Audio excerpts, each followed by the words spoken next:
Hello. Welcome back. Happy New Year. Today, I'm going to be reading from Chapter 3 of my book, Sparrowmancer. Previously, we got into Chapter 3 and we stopped because it's a long chapter. Today I'm going to finish. So, without further ado, let's get started.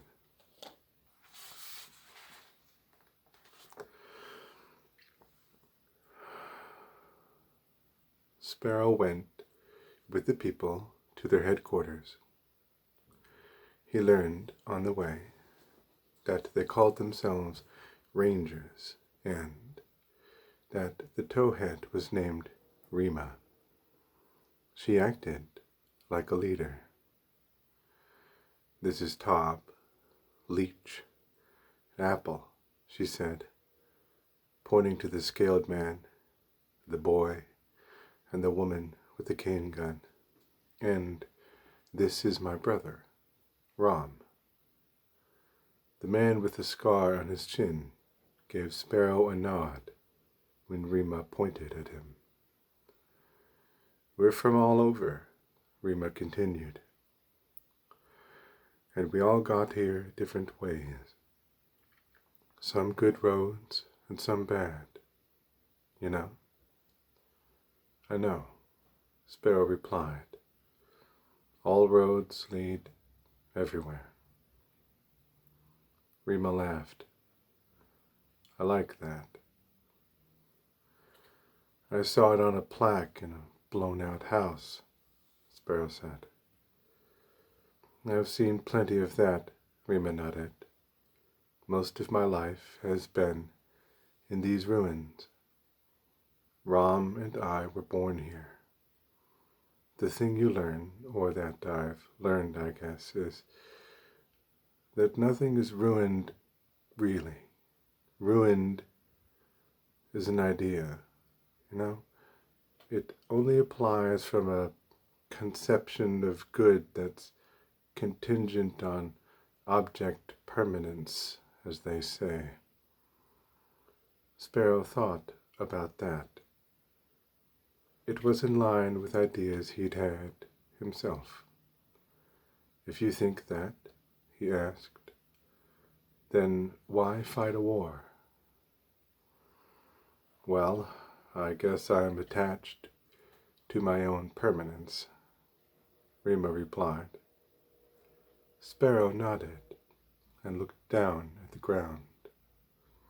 He pulled his hoverbike behind him, its saddlebags clanking with parts and tools he'd scavenged from the destroyed city. His mood was caught under depression's fist. The harrowing was on him again. He hated being in such an ascetiac place that passion seemed poisonous. But the Lolo was gone, and he had saved Ethel's people from their nightmares. He watched his feet, or he looked into the exploded windows of gutted buildings, and he tried to think about all the good he'd done and would do. The Rangers went deeper into the city. They circumnavigated a section that was burning. Something under the street was on fire, and tall flames danced in the rubble. These must have been the Nawab's burning graves. Rima said there were gas lines under the city that had been burning for a long time. But Apple disagreed. She attributed the fires a magical cause. It could be a Baleo spirit, Sparrow said, but I haven't felt much magic here. That's why they call these cities dead. It's not because the buildings are all falling down. Magic is life. The gone world had no magic. It was dead before the collapse. If there was no magic in the gone world, asked Tob, then where did magic come from? The ether, Sparrow replied. Don't get me wrong. There was magic in the gone world. Magic has always been, but the gone didn't have it. They were too narrow. Night came, soft and quiet.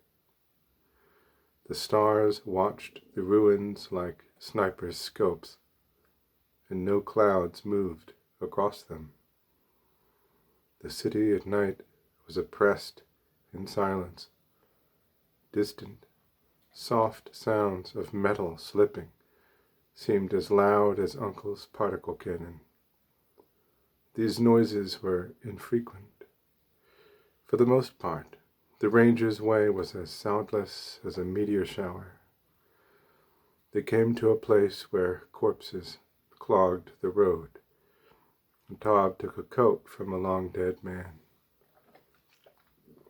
Are we going to stop for the night? Sparrow asked. Don't stop in the city, Tob said. That's rule 1. They went on into the deep night. Now and then they saw ghasts moving far away, picking through piles of dead for idols. Sparrow wondered how many idols remained in the world now that people knew to dissever spirits from their corpses. Surely most flesh-trapped souls had burned away. How long would it be before ghasts starved to extinction? Sparrow found himself caught on sadness for the collapse and the way it had changed the world. Hardship fell on men and monsters. By the time the sky began to brighten, Sparrow and the rangers had reached the city limits. They watched dawn growing from a stand of trees at the ruin's towering maw. Sparrow made a fire, and the rangers ate and talked, but he was quiet. Then they slept. Sparrow spread himself across his rubber blanket like a slime mold, feeling boneless. He was accustomed to exhaustion. It was an old friend.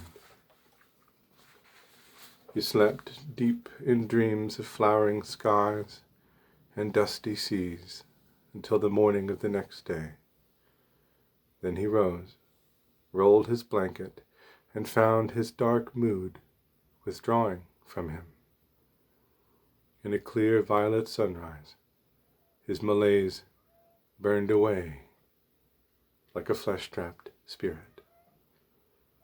The rangers had 3 more power plants and a rucksack full of scrap from yesterday's excursion. They'd felled 2 platforms before Sparrow had arrived to help them with Uncle, the biggest of their prizes. Leech lined the plants up on the ground and looked at them. I thought we might see Barno yesterday, he said, his hands on his hips. Barno's gone north, Rom replied. I don't think we'll see him again. You think he broke his leash? Rom nodded. He's been pulling it. These platforms, Sparrow said. Do you know their minds? I've always assumed they were essentially insane, incapable of intent.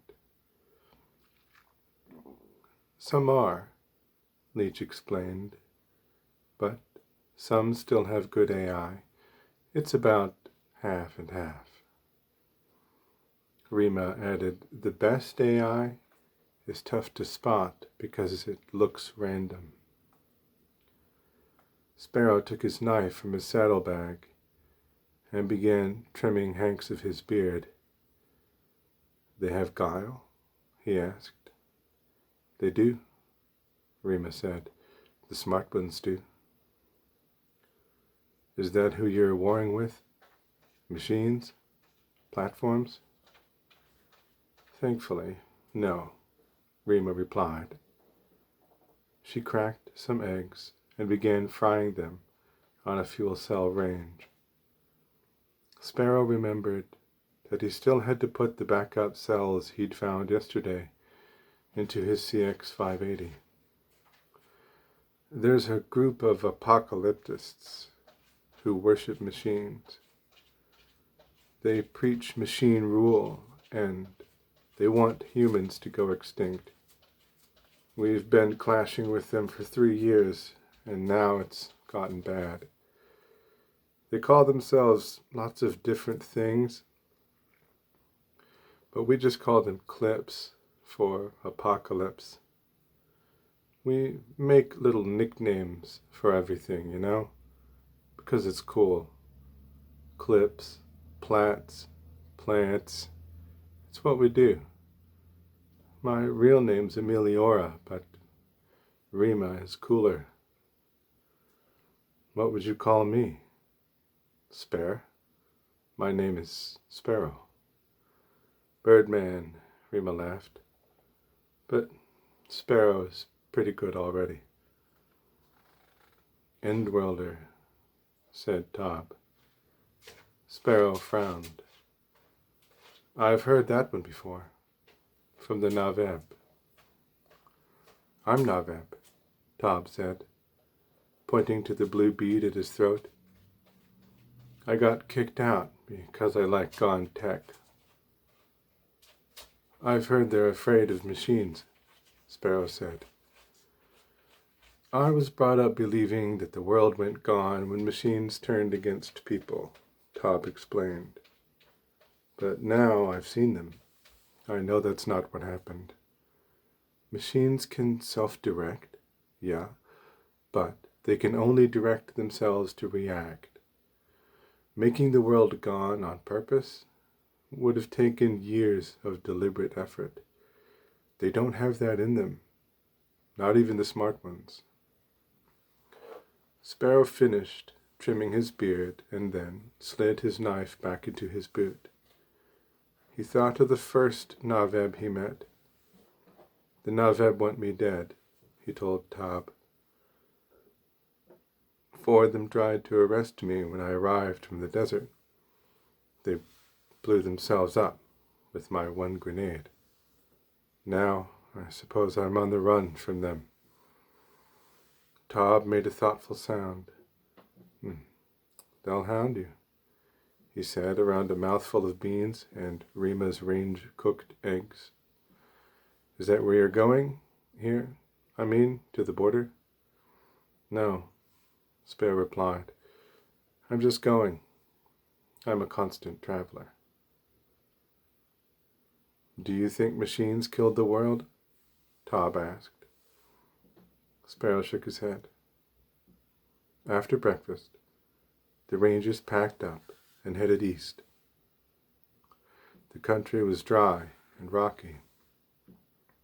Trees grew thin and far apart, their feet deep in dirt that wouldn't hold grass. Most of the green was moss and scrub.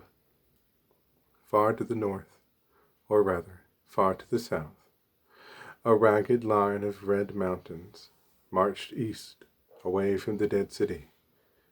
To the north, the city's eastward stretch ended in an enormous crater. Sparrow rode ahead on his hoverbike, with Rima standing on the footboard to guide him. Beyond the scrub, Rocks rose from the ground. Big stone elbows burst from dry dirt with wet caves in their crooks. The rangers turned southeast and continued until they reached a short fence of rocky spires standing in the open. At the foot of the largest spire was a big, bustling camp, and at the back of the camp was a bunker door. "This is HQ," Rima told Sparrow. "Pull up to the motor pool." "I don't want to share my bike," Sparrow said. Rima assured him, "We'll set it aside and make sure everyone knows it's all yours." The motor pool was full of kinematic field vehicles. Most were armored trucks and haulers. None of the CX hover bikes there were newer models than 550s. There were some small cars, too, and there was even a sailed skimmer. Sparrow dismounted his bike, and Rima showed him where to put it, so that no one would touch it. People came to greet the rangers, and they surrounded Sparrow. If they were dirty and malnourished, they were nonetheless happy. A catch of 3 power plants was a big deal, and people were excited to see those and the rucksack full of scrap that Leech had. Sparrow shared some of his scrap too, but most of it he kept for himself. No one seemed upset by that. They welcomed any help, and he was going to help. That was already decided. It wasn't a matter of choice for Sparrow. Helping was what he did. Beside the motor pool was a plank building with big open bays. There were incomplete AI platforms in the bays, with people working on them. Sparrow wanted to go and look at the platforms, but instead, Rima led him toward the bunker entrance in the opposite direction. They went down into the ground on a yellow metal staircase, lit by portable LED rings. Sparrow had seen installations like this before. He thought it strange how often people went underground for safety. It was counterintuitive to him. He hated the near ceiling and the stale air. Nothing good was born in the close dark. In the half-light at the bottom of the stairs was a warm room. There were busy people moving around in it. Rima introduced Sparrow to the woman at the center of the bustle. "This is Sparrow," she said to the woman. "Sparrow, this is Jory. She's the leader of us, whatever we are." "We're all leaders," said Jory, shaking Sparrow's hand. "I'm just a coordinator. Welcome to Spires. We're trying to build a community here, but all we've got so far is an outfit. It's good you've come. We need bodies." Jory had a strong handshake. She was a powerful woman, confident and grounded. Sparrow could see right away that she stood out from the rest. Her character was immediately visible in the way she carried herself and in the way she treated the people who looked to her for advice. It was as if she had a bold white line around her. "Do you have magic?" Sparrow asked. "We do," Joy said. "Some battle mages, technopaths working on platforms. Which are you?" "I'm an incantor," Sparrow replied, "but I'll help however you need. You'll find me a quick study." Joy looked Sparrow up and down. Had he passed her inspection? She smiled, and he didn't know why. All he could see in her was the usefulness of her compassionate command.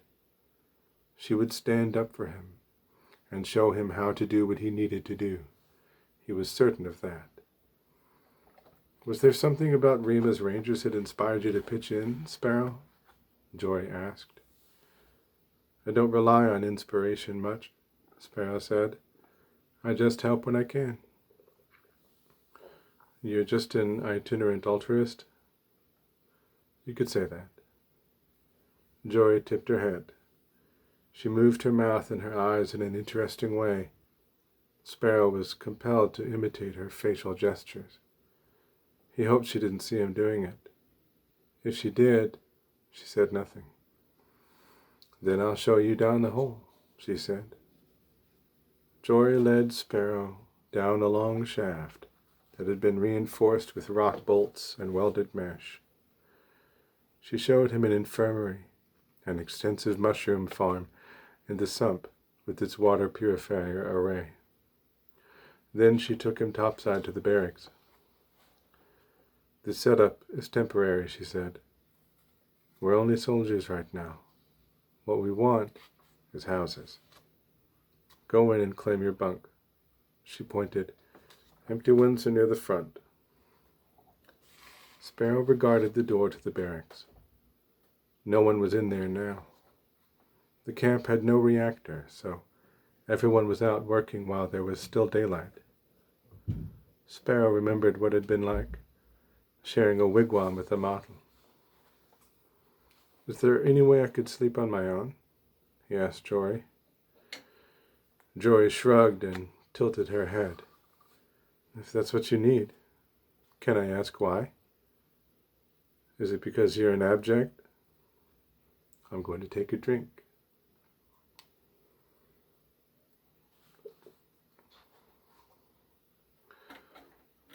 Sparrow wasn't sure what abject meant. I like being alone, he said, hoping that would suffice. You're a contradiction, Sparrow, Joy said. You help people without thinking, but you like to be alone. You can't be alone when you're helping. You must lead a pretty uncomfortable life. I don't know, Sparrow said. It's not a problem if you need me to sleep in the barracks. If you want to sleep on your own as a guest, if you're just passing through, then I think I'm okay with that, Joy replied. You can sleep in the motor pool. Sparrow thanked Joy. Then he went to the platform bays to watch the workers there. They climbed on their machines wearing tool belts and pouches of scrap. They used plasma torches and regularly consulted engineering manuals. Sparrow went to one of the platforms and asked the man in its bay if he could touch it. Given permission, he ran his fingers over the plat's rough leg armor. The pleasurable sensation made him shiver. After talking for a while with the mechanic about what the plat could do and what he hoped it would be able to do when he was finished with it, Sparrow left to ask Rima to give him some work.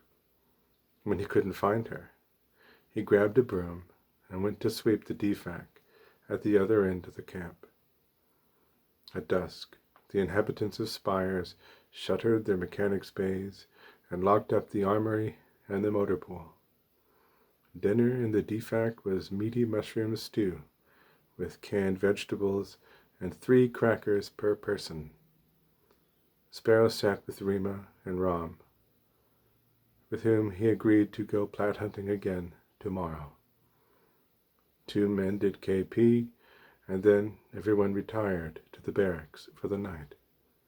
A few guards stood watch over the camp, and Sparrow wondered where they slept during the day. They had cane guns, and they watched through their sights in every direction. One of them let Sparrow into the motor pool, and he unrolled his rubber blanket beside his hover bike. He lay on it, happy to be alone, and made his way easily to the gates of sleep. All right, I think we will stop there. We are still in Chapter 3. Next time, I will pick up where we left off. Thank you for listening. I will see you in the next video.